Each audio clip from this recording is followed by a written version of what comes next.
Alrighty. Good morning, good afternoon, and good evening. It's Doc from North America. Good morning, and what else did I just say? Afternoon and evening. Wakey, wakey me. All right, let's see what's going on here this morning. Let me lower this volume. Markets have been interesting in the last couple hours. You know, it's kind of like stuck in some type of sideways chop. Again, Dow Jones Industrial Average down a 0.5 percentage point, so it's not exactly anything going on. It's kind of quiet. You know, unless we get, like I've said many times before here, unless we get to 2.5%, 3%, it's all background noise as far as I'm concerned. I don't see anything particular here that would excite me or change me to believe that the trend has changed in any form. In this case here, our trend is basically on a sideways up action. That's what's really going on. It's consistently pushing in that direction. Let's see, get rid of that.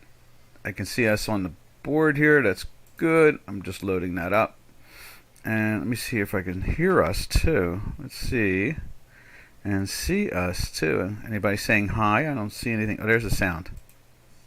There it is. There's a sound. So, okay. So the sound is working fine.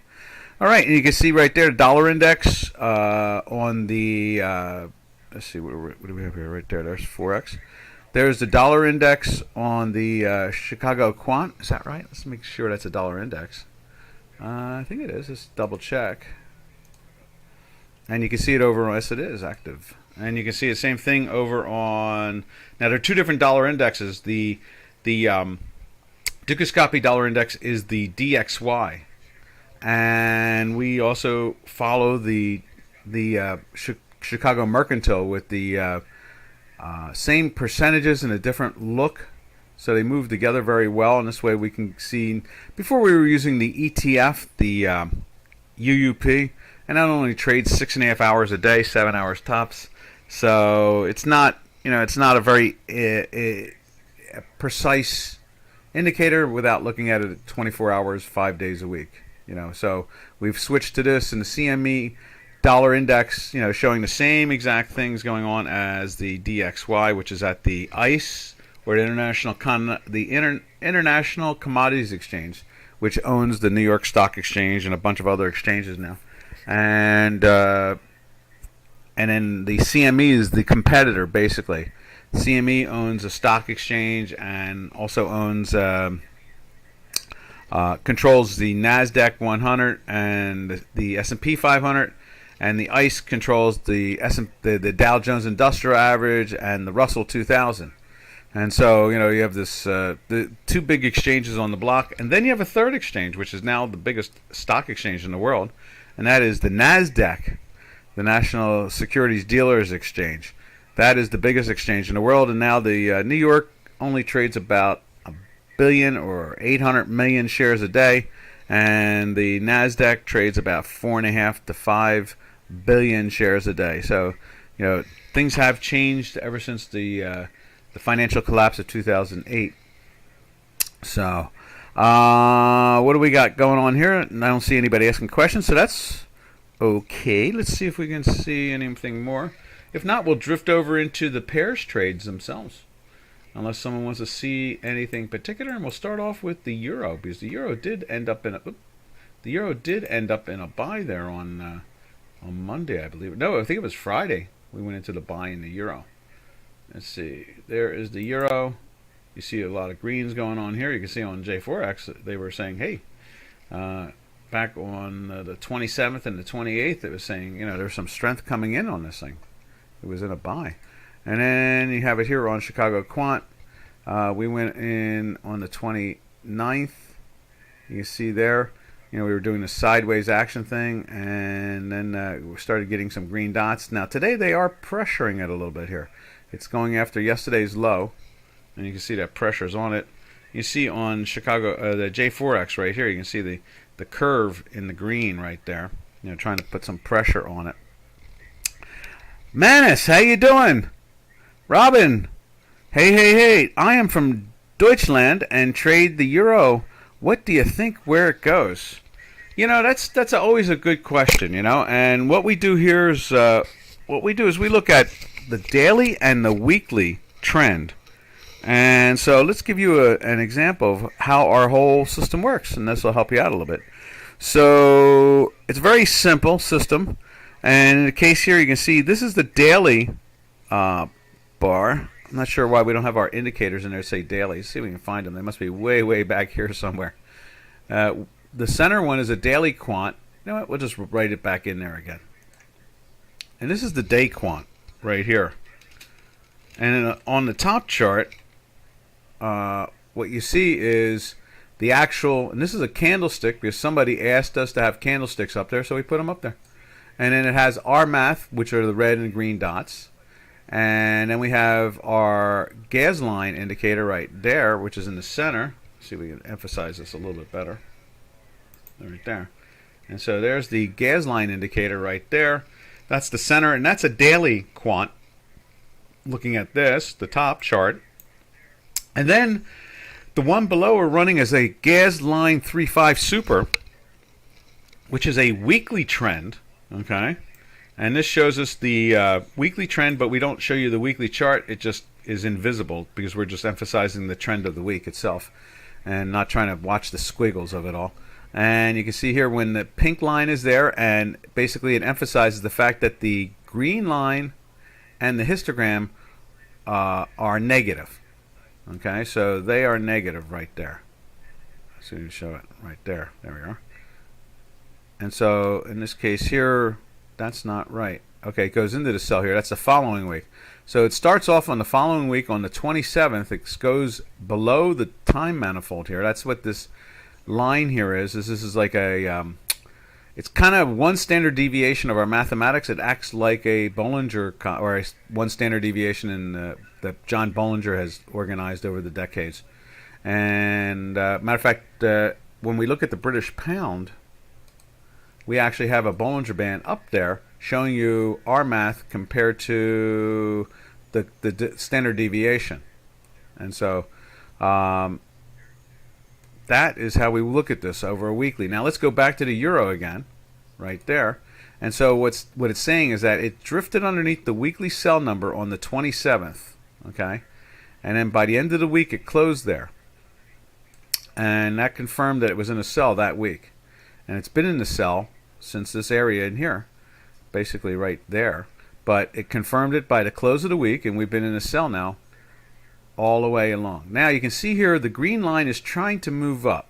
Okay, so this is kind of answering your question. Where is the euro going? Metho 2000, what's hooking? What's happening? So what do you think where it goes? Well, right now the math is telling us that it's trying to bounce on a week-to-week basis. Now let's scrunch this up a little bit and give you a flavor of how it's acted at different times here. You can see back here in February, it went into this in and out thing where one week it goes into a sell here, then it goes into a weekly buy the following week, and back into a sell again. And then it stays in that sell for a long period of time. You can see the value of the product slides down. Oops, didn't mean to move that. And as you can see, the product goes down for many months with that signal. But nothing ever is straight when it comes to the market. It zigzags because you have people buying and selling, and you have different pressure points, and our math picks up the supply and demand or buying, selling. At the same time, these lines here help to emphasize both on the weekly and the daily if it's oversold or overbought. In this case here, it gets pretty deep down into this area here, you can see. And obviously it's oversold, and it starts to lift, and as you see the line lifting each day, you know that there's strength coming into the product, as you can see right there. Now the daily is the center chart again is the daily quant right there, and the bottom one is the weekly. Let's put that in there too. Week quant. There we are. And what it's telling us basically is that it's trying to lift. It is trying to lift. You can see here we've been in a daily buy on a shorter term basis versus the weekly basis, which is a longer term basis. And it's trying to lift, and it did. It lifted up. Now today they're putting some pressure on it. It's playing with the manifold and starting to tell us that it's overbought just from this action here, which is a little surprise, but not too much since what? We're in a weekly sell. So the broad overall week-to-week trend, what we think is that it's down. Okay, on an intermediate or daily basis, it went into a buy here and climbed, went into the sell there, barely fell down. Vacillated, but never really made that closing spot. It touched it, made a new low the following day, tried to make a new low the following day, and then went right into a buy again and some strength. When you're in a daily buy and a weekly buy, then you want to be trading the long side. This is if you're trading the spot or the futures contract. If it's in a weekly sell and a daily sell, like right here, then you want to play the downside if you're trading the spot or the futures. If you're using binaries or options on any level, binary options or options outright, then you can let's say you can gamble, if you want to use the word gamble. You can speculate more and try to put on a position and try to just follow the daily trends. But I myself like having the broad, solid trend all the time. Love that. So in a case like right here, we're in a weekly buy and we get into a daily buy. You can see it battles to go up. Takes 4 or 5 days. It tries to take out the high. It doesn't take out the low. The next day it's trapped inside again. It looks like it's trapped inside again another day, and then finally takes out the high. When a red and green dot is there, even with the indicator underneath the zero line, it's still following the daily trend of the previous day. In other words, when it goes into a red and there's no green and you go into a sell, then it's a sell. But with the red and the green there, it's just telling us that there's a little bit more volatility coming that day. And if you saw that, this day would not surprise you. Outside day, it takes out the high, it takes out the low, and ends up closing up for the day. And that's classic of a red and green day. It happens a lot. It tells us that something is coming. You can see it happens here 2 days in a row, and then it kind of gets stalled into this little cell here and collapses. It gets another one there, and then really collapses. We're in a sell. The weekly's in the sell, and bang, the short term, you can see it gets crushed. So I hope that helped out for you to understand what we're looking at. Let's see, Slava, how you doing? I don't have the data on DXY, but I think they are pushing for euro up. Yeah, that's a good way of looking at it. I think you're right, too, because look at J4X. There's the DXY. And you can see we've been in these daily buys for a couple days here. The green line is through it. Now over on J4X, what we do is we've developed an indicator which I call the Manhattan indicator. It's 2 public indicators. Actually, it's 3 public indicators combined together. It is the Hinky-Ashke bars that emulate my dots. It has about a 67-68% correlation. Same thing with the two lines here, the green solid with the yellow dashed, and that is, let me lower that volume too. I can hear me a little bit more than I want to hear me. There we are. Just wanted to get rid of my voice there. So the green line is a fast moving stochastic, and what it's doing is we're playing it against a slow moving stochastic. Now we find this indicator using a fast stochastic against a slow moving stochastic much more indicative or much more explanatory, or just flat out predicts more accurately compared to, say, RSIs, moving averages, or MACDs. This is way better. It's a truly super leading indicator because the market technician, I've talked about this yesterday actually, the Market Technicians Association labels the MACD as a leading indicator. The Market Technicians Association also labels the stochastic as a lagging indicator. But when you take 2 stochastics, a fast one and a slow one, and you combine them together, they are what I call as a super leading indicator. It's better than what the Market Technicians Association defines as a leading indicator.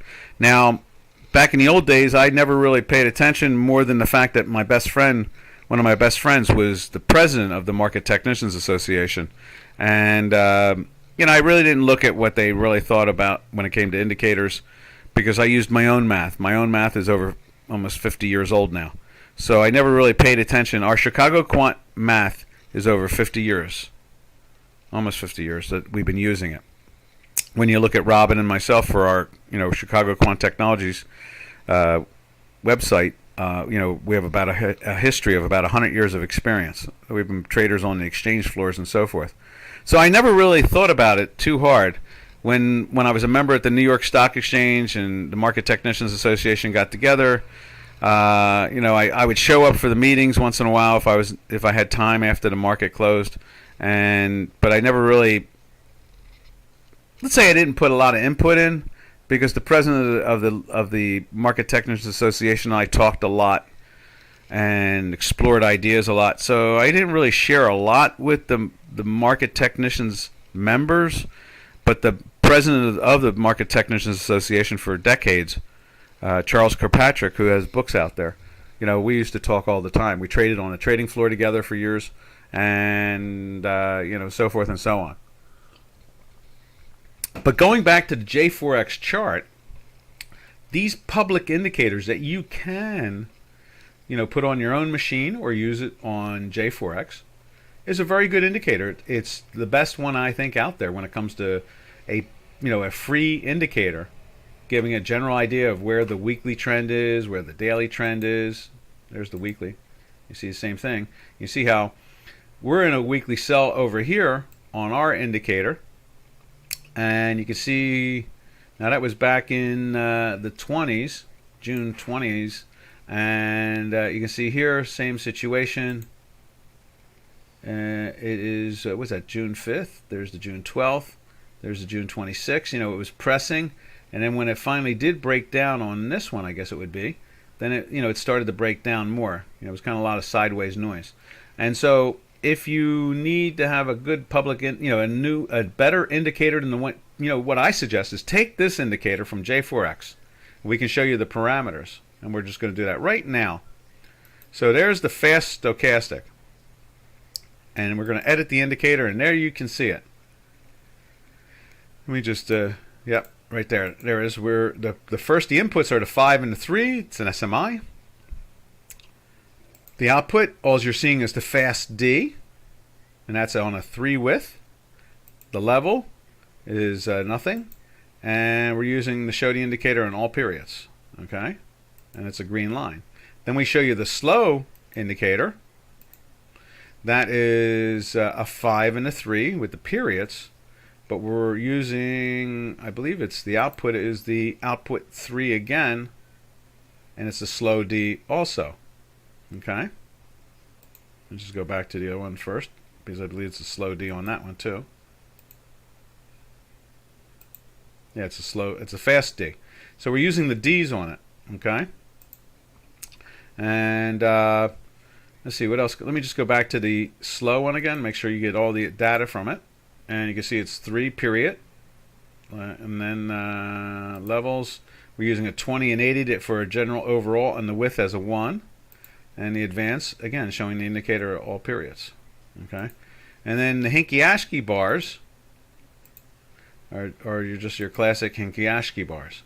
We're using the candle and the border, and it does a good trend up and trend down. And there it is there. It's showing every indicator period based off of a period of none. Okay. And so this gives you a good idea. This is the weekly, and it matches up pretty well to our math. And then at the same time, let's see, where's it at? Let's go back to the daily.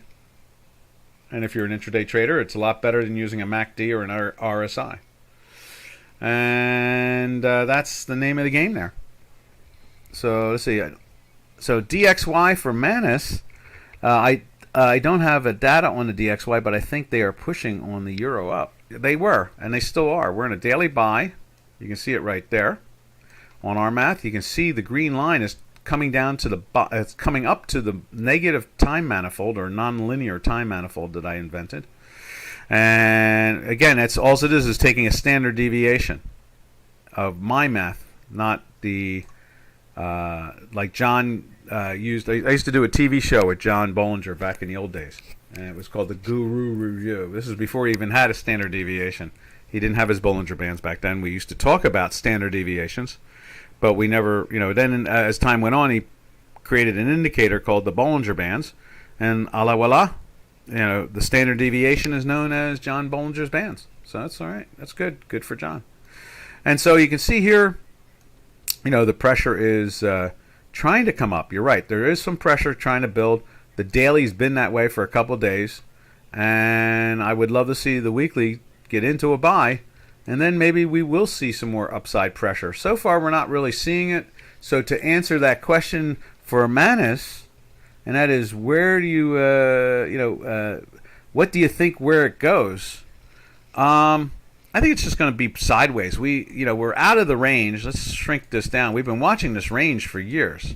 It's been trading inside of a range. The inflation kicked up, and people started to realize we have inflation, and a lot of the trading ranges have changed from it. We've thrown an extra Fibonacci from the bottom end of the range to the new low, and we're watching it play with that now. I think it just goes sideways.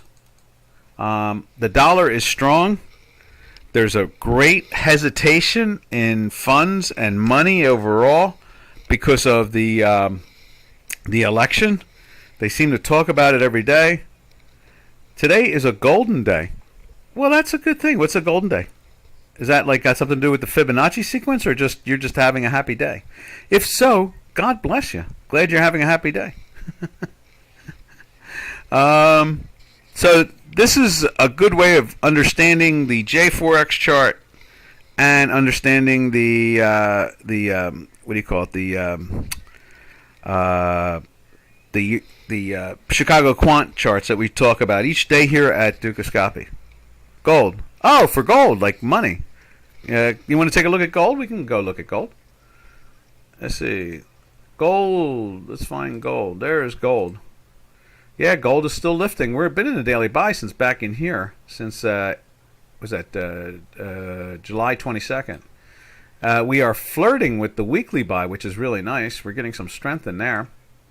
So we're seeing that. Now, we talked about this last week. Platinum went into the weekly buy, and we just said automatically, with a daily buy, you have to, one thing for sure is you don't want to be short.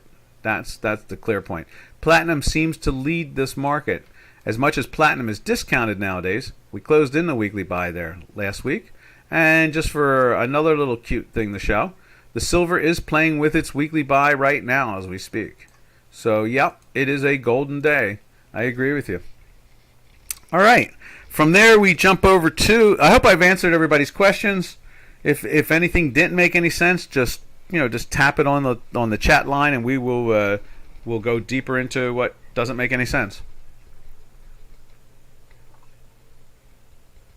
As I take a sip of water. There we go. All right. So where was it? Oh, let's look at the cable. We'll go back. We'll go back to the metals complex, unless someone wants to see something in there, and we can look at it deeper. But I just follow my rhythm until someone asks for a question, and when they have a question, boom, just like there. Metho knew we wanted to take a look at gold. We went and took a look at gold. I like to stop what I'm doing and take a look at things. It's a lot more easier. Now, here's a good example. Here's the British pound. You can see it's trying to get through its weekly. Now, if Manis, where's it? Manis? If Manis asked where British pound is going, I would have to say, check this out. This thing is lifting through the zero line on the weekly. The daily's been in a buy since the 18th of July. And it's been battling its way up and away. So there's a lot more upward pressure here going on in the cable, that's for sure. But, it's nice to see, as far as I'm concerned, it's nice to see the euro above that 1.00 area. That's pretty cool. All right, from there we drift over to the Turkish Lira. Oh, no, you know what I want to check out before I do that? Let's go check out the Swiss. Let's see where the Swiss is this morning. There's Swiss, and you can see the Swiss has been in a sell for a while now, since the 15th, and the weekly's been in a sell since back then too. So you can see that pressure that's been on the product doing its job. Now you can see here the Swiss has done the same thing as all the rest of them. We were watching ranges all the way back to 21, all the way up until April of this year, and then finally they started breaking out with the inflation. And they developed a whole new range. Now we're watching to see if there's going to be an adjustment to that. And you can see here, I guess in many ways I should put another fib on there. in reverse. So go like something like here to there, to the old range, and see how long it takes for it to work its way down.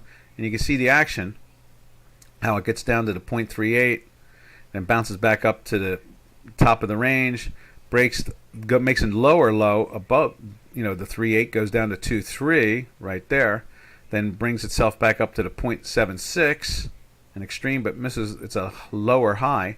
Now we are flirting again with this low over here.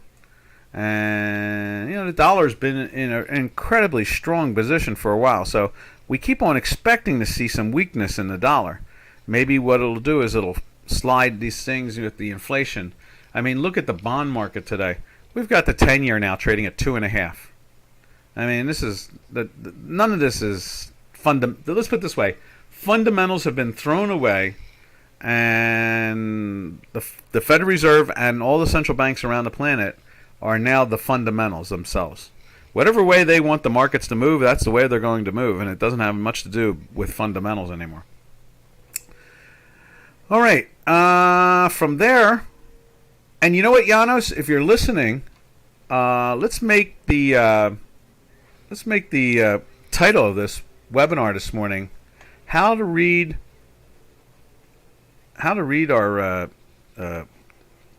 charts, something like that.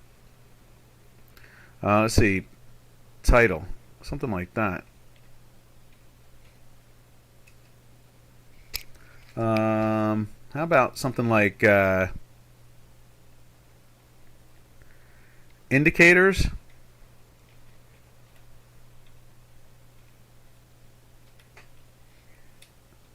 Is that right? How to read them.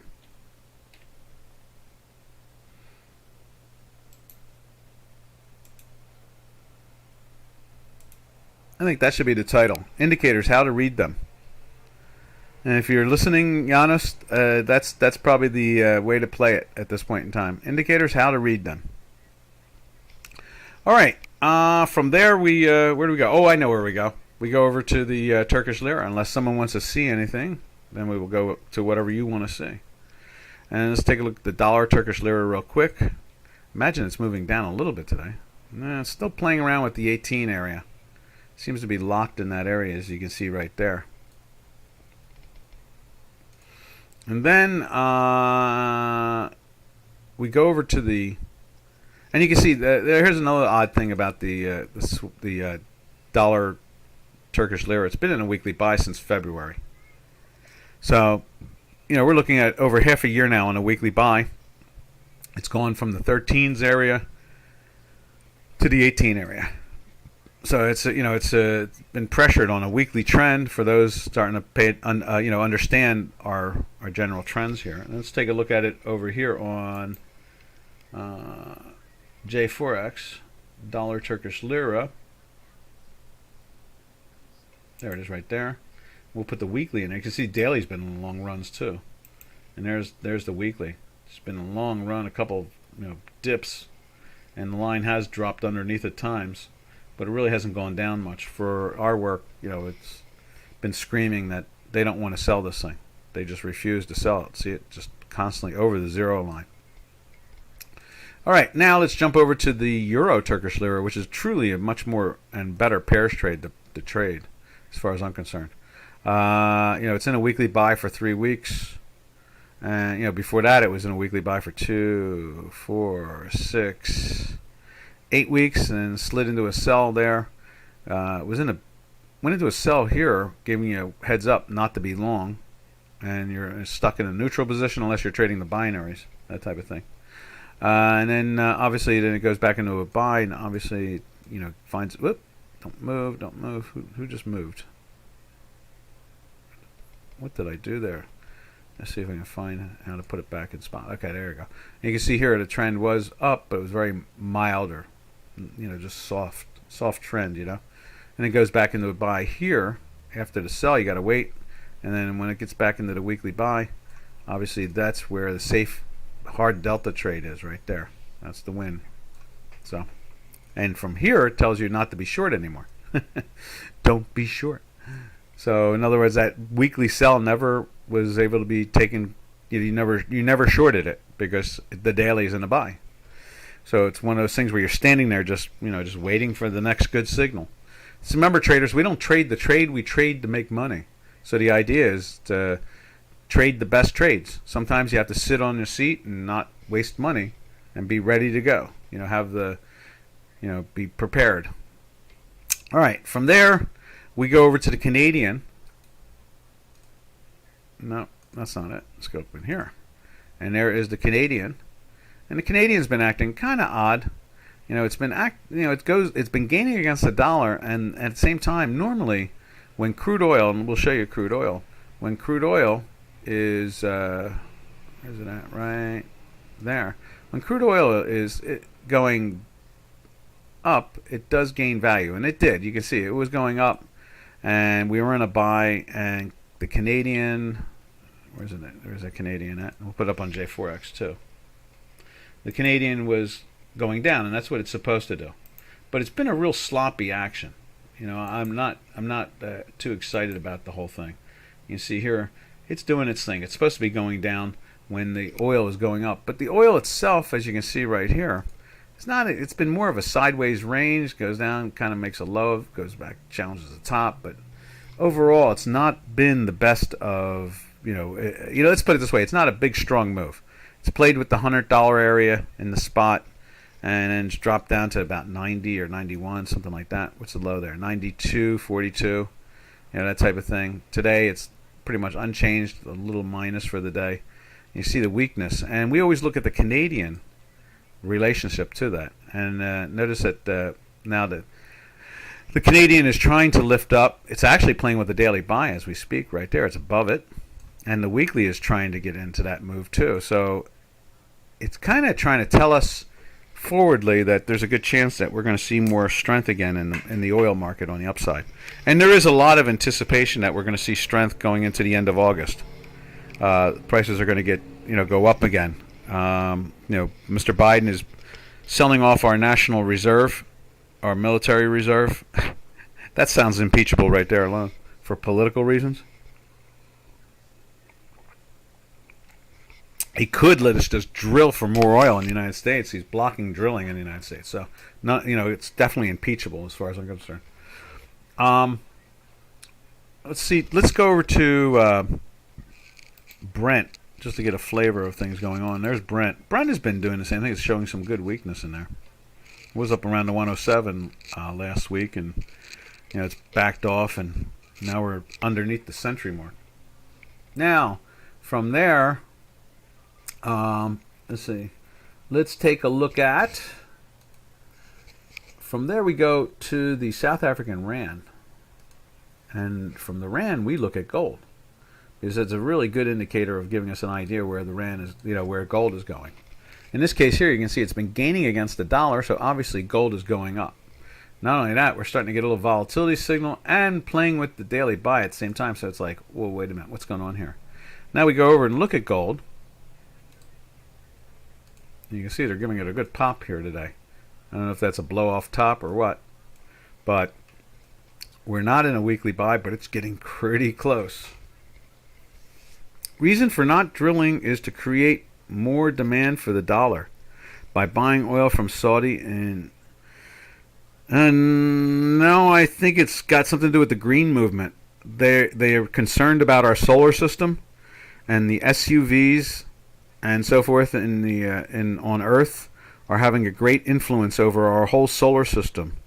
And we always remind everybody, Pluto has lost about a third of its atmosphere over the last 4.5 years. Uranus and Neptune have gone into ice ages over the last couple years. And Jupiter and Saturn are having some really strange shifts in the way the clouds spin. And we're talking about 300-400 miles an hour spins, 500 mile an hour spins in reverse. And at the same time, the planet Mars is having massive earthquakes when no more than a year and a half ago, 2 years ago, NASA claimed that we would not see earthquakes on Mars for maybe 1 million years. So the SUVs and the petrochemicals are having a devastating effect on our solar system, and so they're trying to stop the use of fossil fuels.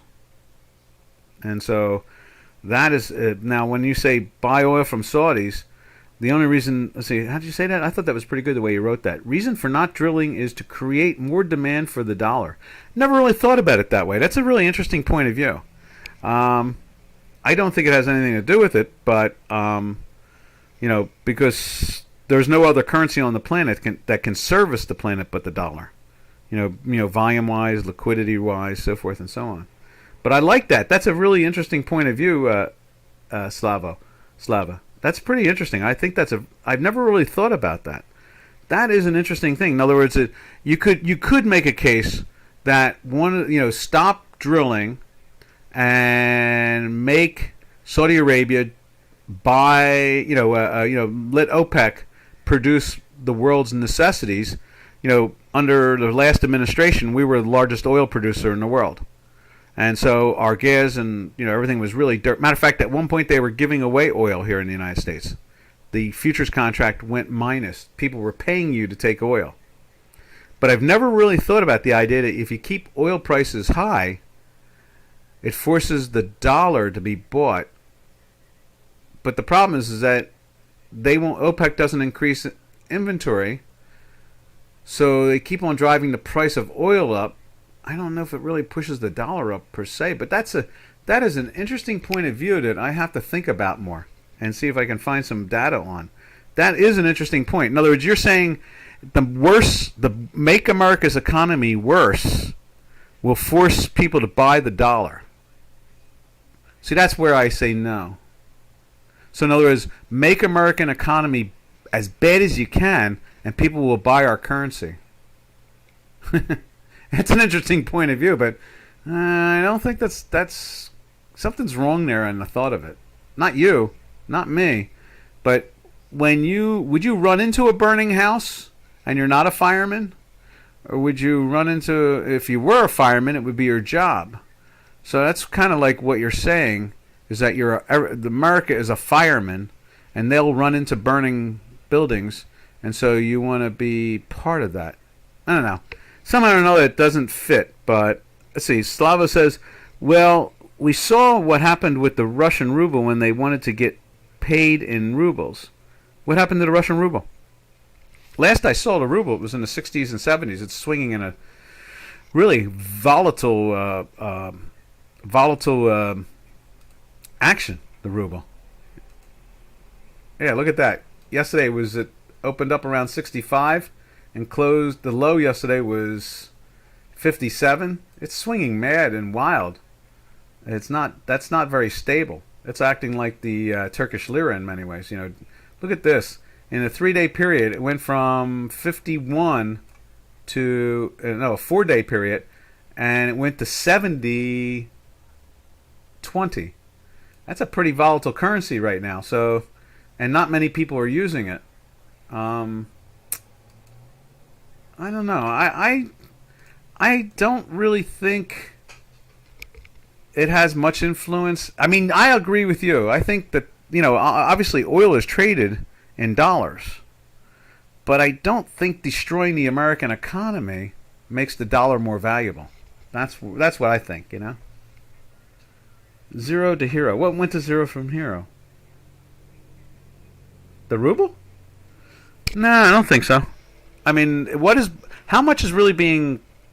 Dukascabie doesn't even trade it. No one's really trading it anymore. So... And I understand they're discounting their oil in ruble. If no demand, there is zero market. If there's no demand, there's zero market. If there's no demand, and what product are you talking about? Like oil? There's demand. We have what? What's the world use every day? Something crazy like 87 or 89 million barrels a day. So there's a demand in oil all the time. What do you think is no demand, no market? You mean there's no demand in rubles? Well, rubles barely being traded at this point. What's the volume in rubles? Can we get that? We can't even get that anymore. There's no volume in it. So it's not exactly a very liquid product. And you can see the volatility just by putting the chart up there. Look at the volatility in it. I mean, this thing is rocketing 20 and 30 and 40% in a couple days at a time. Look at it here. On the 6th, it went from a high of 69, basically 6899, and within a few days, 4 days, it was trading at 57. What is that? That's a 18% move? That's a pretty big move, Demand in general for modern economy. Demand in general for if no demand, there is zero market. If there's no demand, there's zero market. Well, I don't know about zero, but it'll be like, look at the ruble. I don't think there's much demand for the ruble, but there's a market in it. There has some action to it. And almost nobody in Europe is trading it. Almost nobody in the United States is trading it. And China's what? The 5th largest nation in the world. Its currency trades at 2.5% a day in volume. So, I mean, there's not much. So, you're saying basically that there's no real demand for China. Is that what you're saying too then? So, in other words, the Chinese yuan trades 2.5% a day. So, you're saying there's no real demand. So, if no demand, there is zero market. So, you're saying China is a zero market. I don't think it's a zero market. I mean, they trade the euro about 25-30% of the day. They trade the United States dollar about 50-55% of the day. Then, like, the yen trades about 12% of the day. The cable, the British pound against the dollar is about 10%. The Canadian's about 8%. The Swiss is around 4%. So, Europe buys still gas and oil, but now in rubles before it was in dollars. Yeah, but $500 million a day or something like that, or a week, is not that much of an influence. Let's put it this way. How much volume? I can't see it. I don't see any volume. Dukascopy and everybody else are not. Nobody's trading rubles anymore, so I can't tell how much volume a day is being traded. I can only see the price swings. And when you look at the price swings are pretty dramatic. You know what I mean? I mean, look at this one right there. That was a cute one. On July 25th, the low was 57.5, and the next day it was at 68.27. To me, that says that nobody's trading it. In other words, you're just seeing it's dead. So it doesn't matter if they're bringing in $500 million a day in oil. I don't think it's helping it any. In other words, there is no demand for it really. Now Europe, Europe has made its bed. It's going to have to deal with what they shut their nuclear power plants down. They're trying to save the solar system. They're trying to move away from fossil fuels. They have windmills. They've done all these things to save the solar system. They're not really, basically Earth is the enemy to our solar system. So I'm not really, this is what they're telling us over and over again. Earth is bad. It's killing the solar system. So I don't really, when it comes to the volatility in that currency, it's not, it's insane. Look at that. It closes on the 26th at 66, and the next day's low is 57.7. What is that? That's like 17% moves in a day.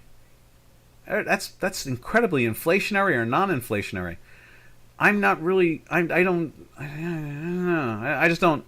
To me, I just don't pay attention to it because it doesn't make sense. In other words, it doesn't have any value. In other words, let's put it this way: if it was making the Russian Federation stronger, they would control Ukraine by now, right? Wouldn't that be one example? I mean, I understand they've lost 75,000 in injury and death. None of it makes any sense to me. So I don't see the Russian Federation being that strong to begin with. To me, it's just a minor player with a lot of minerals. They've got a lot of oil. Look at. Like, here's a good example. Look at Lagos. Lagos, is it? Nigeria.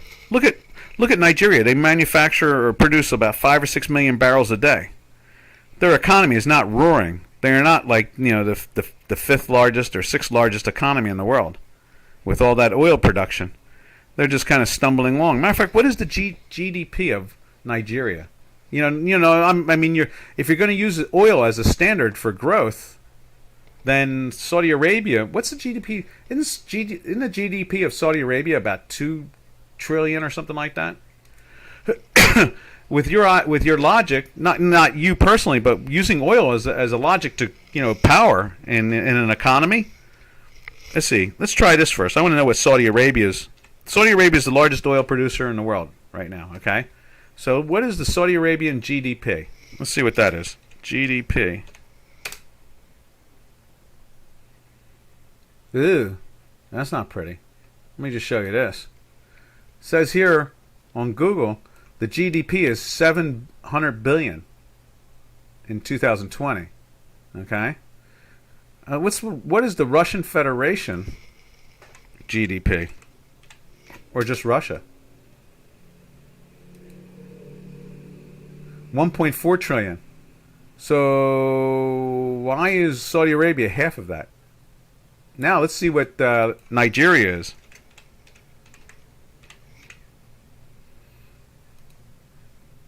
$432 billion. Well, there's three of some of the largest oil producers in the world. Now let's look at the U.S.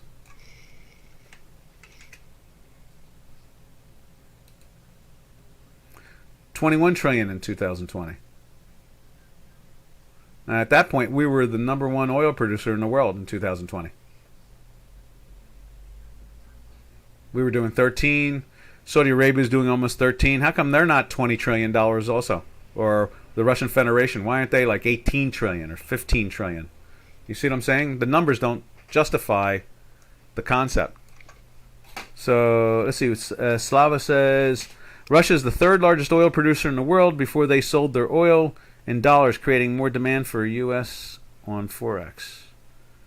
I don't know about any of that. Now I agree with all that, but I don't know if it creates demand on the dollar. I don't think it keeps the dollar high.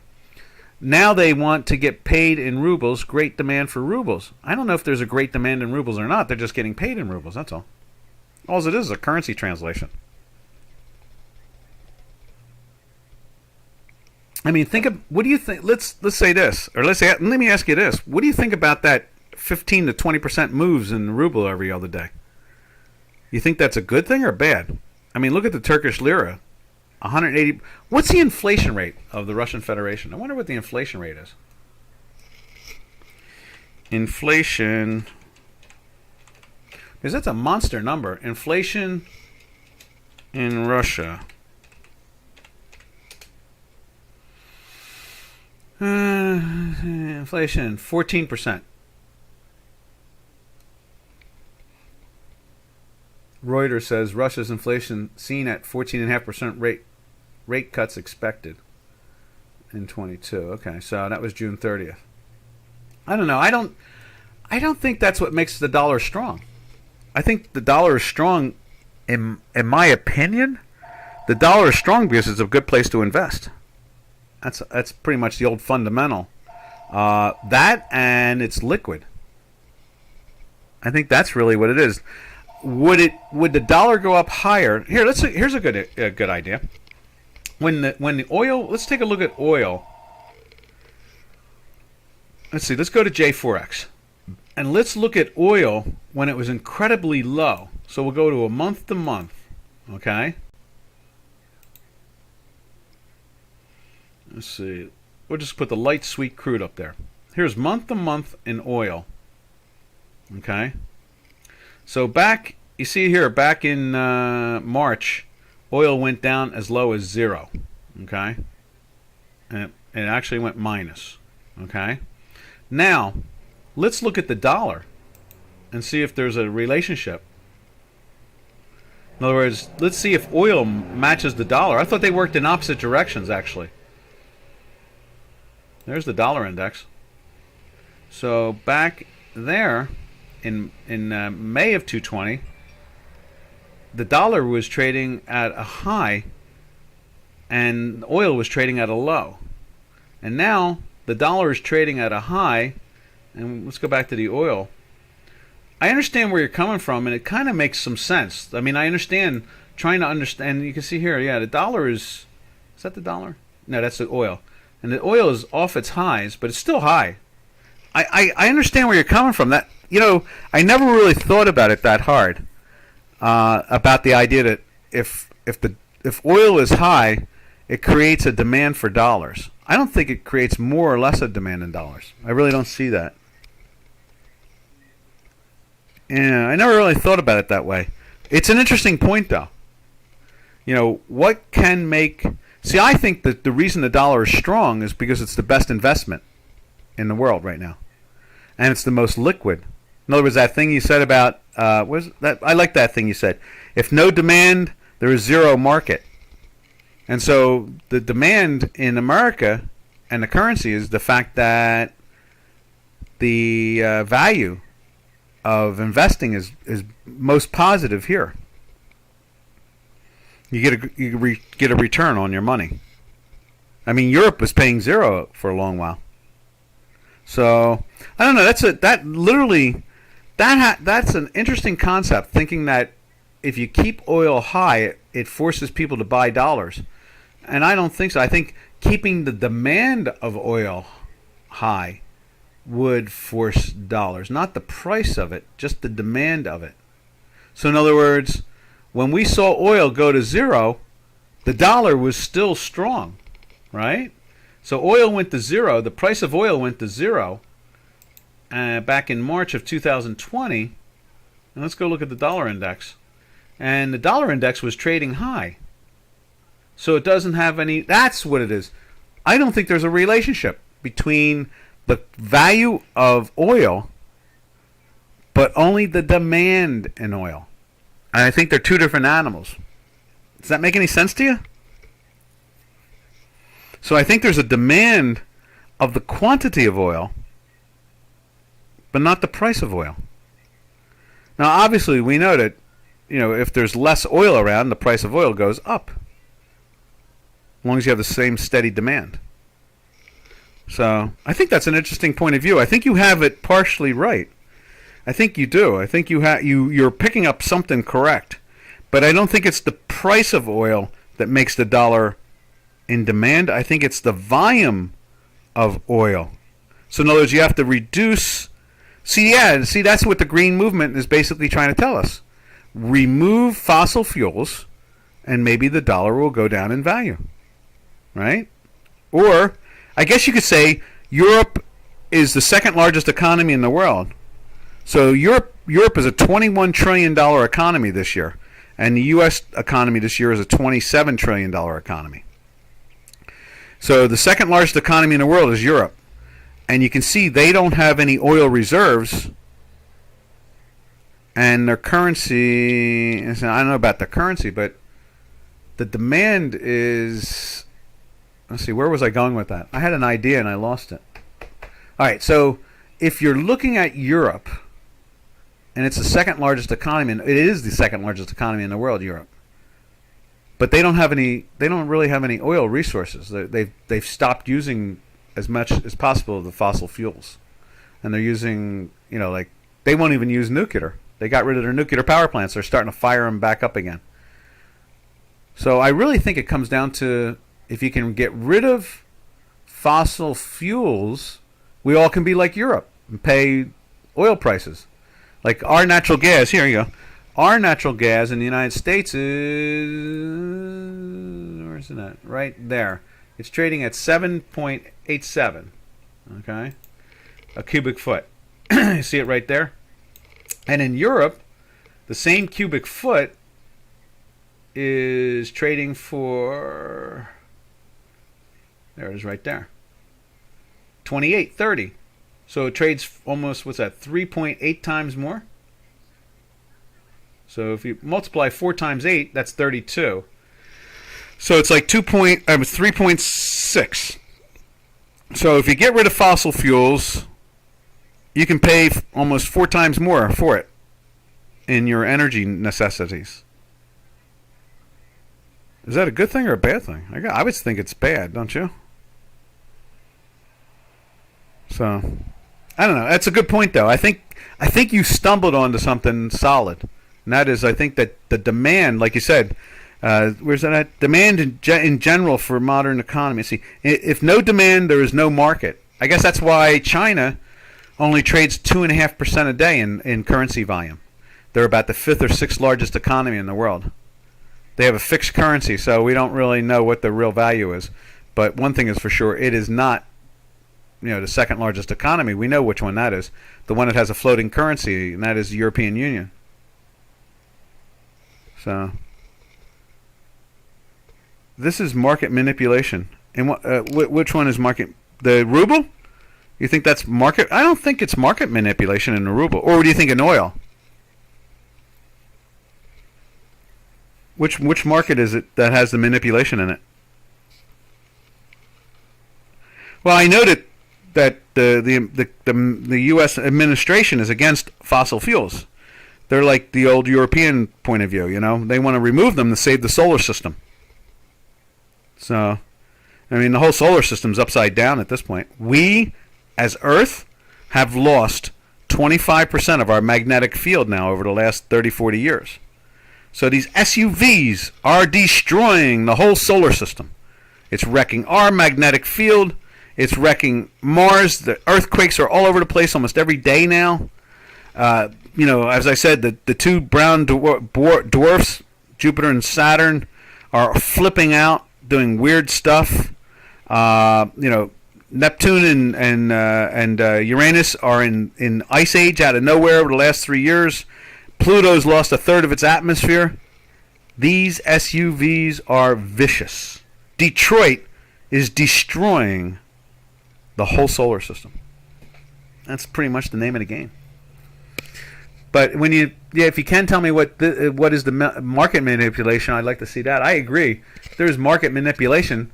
The Americans in this administration want to get rid of fossil fuels, so they're manipulating the market. They refuse to drill, and they want Saudi Arabia and Russia. Matter of fact, we buy oil from Russia every day. The United States does.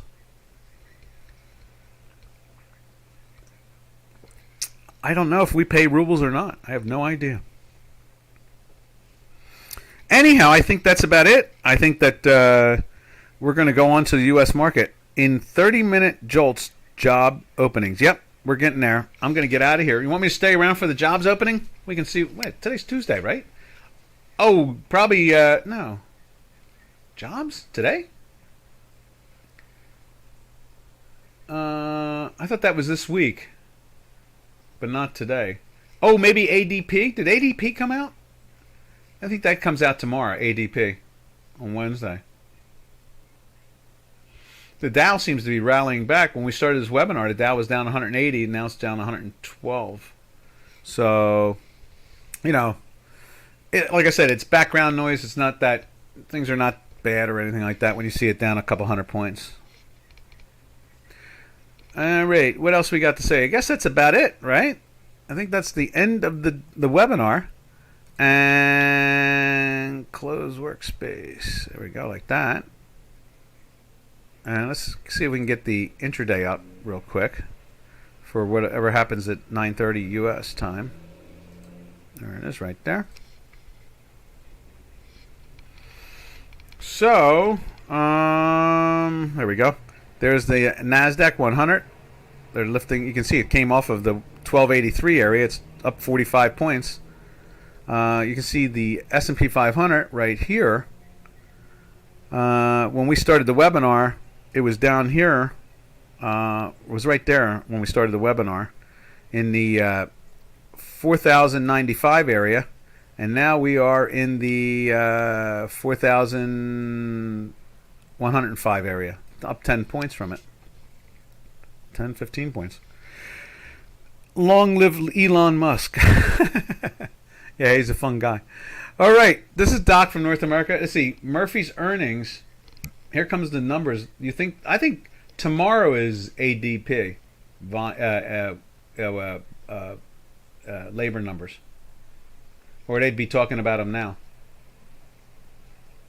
Nothing else going on from there. It's kind of quiet.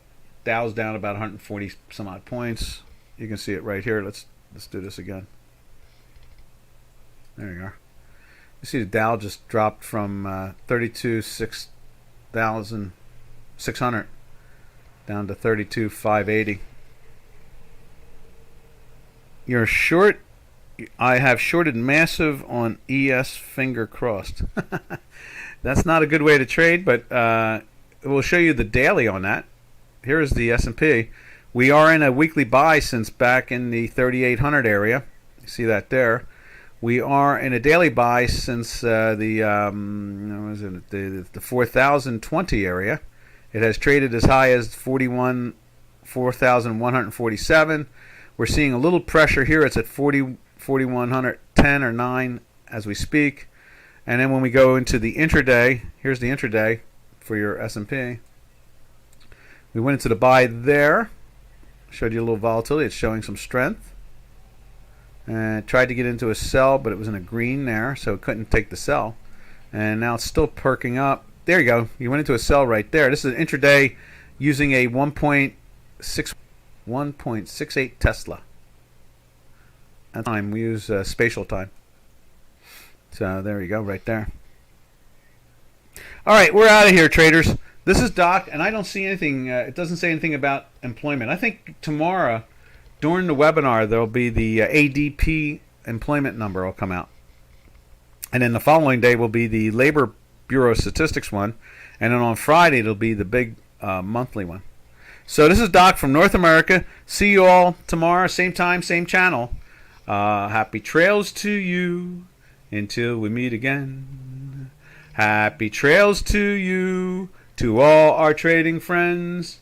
Ta-ta, traders.